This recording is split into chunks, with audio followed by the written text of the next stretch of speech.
The relevance of the cave of Machpelah to the life, death, and resurrection of Yeshua lies in the fact that while the patriarchs and the matriarchs' burials in it signified the start of their lineage, their claim to the promised land, and their faith, hope, and trust in God's promises, Yeshua's burial and resurrection in the promised land signifies the start of a new covenant, as promised in Jeremiah chapter 31, verse 33, giving us believers victory over death and a living hope in the resurrection of the dead. Shalom, friend.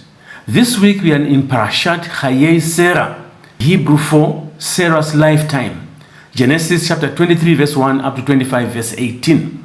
In this video today, we'll be talking about the cave of Machpelah, and that is our Hebrew phrase of the day. The cave of Machpelah is known in Hebrew as מערת המכפלה. Me'ara means a cave, a den, or a hole. It refers to a natural underground hollow.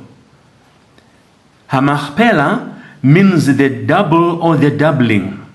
It most commonly refers to the cave of the patriarchs in Hebron, either because of the multiple burial chambers it contains or the patriarchal couples that are buried there.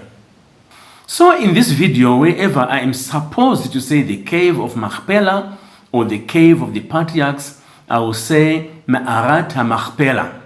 The Ma'arat HaMachpelah and the field were bought by Abraham in this week's Torah portion in Genesis chapter 23.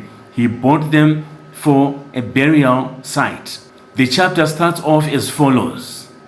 Now, Sarah's life was 127 years, the years of Sarah's life.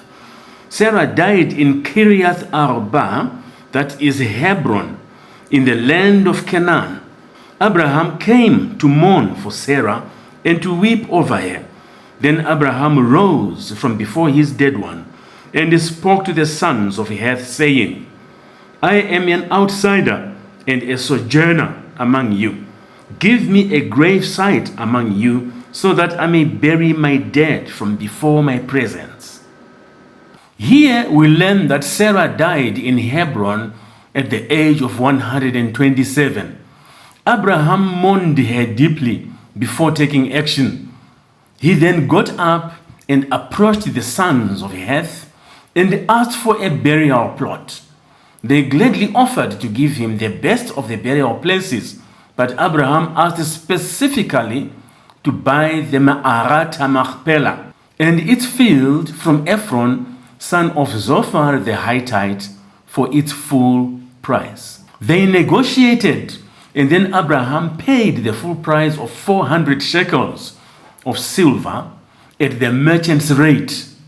This property, for which Abraham paid in full, became the first piece of land that is owned by the children of Israel, foreshadowing the future inheritance of the land promised to Abraham by God, even though he would die before fully receiving it.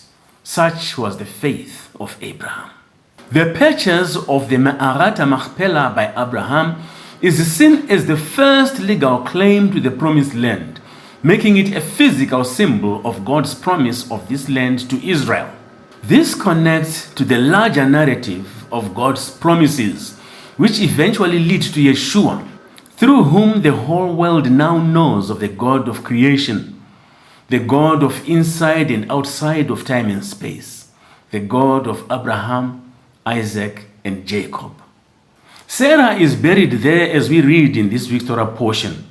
The patriarchs and the matriarchs' bodies are buried in the Ma'arat HaMachpelah, except for Rachel, who is buried on the way to Bethlehem, some 20 kilometers north of Ma'arat HaMachpelah, as we read in Genesis chapter 35, verse 19 and 20. Yeshua teaches us in Mark chapter 12, verse 26 and 27, that God is not the God of the dead, but of the living. Let's read. But concerning the dead being raised, Haven't you read in the book of Moses about the burning bush?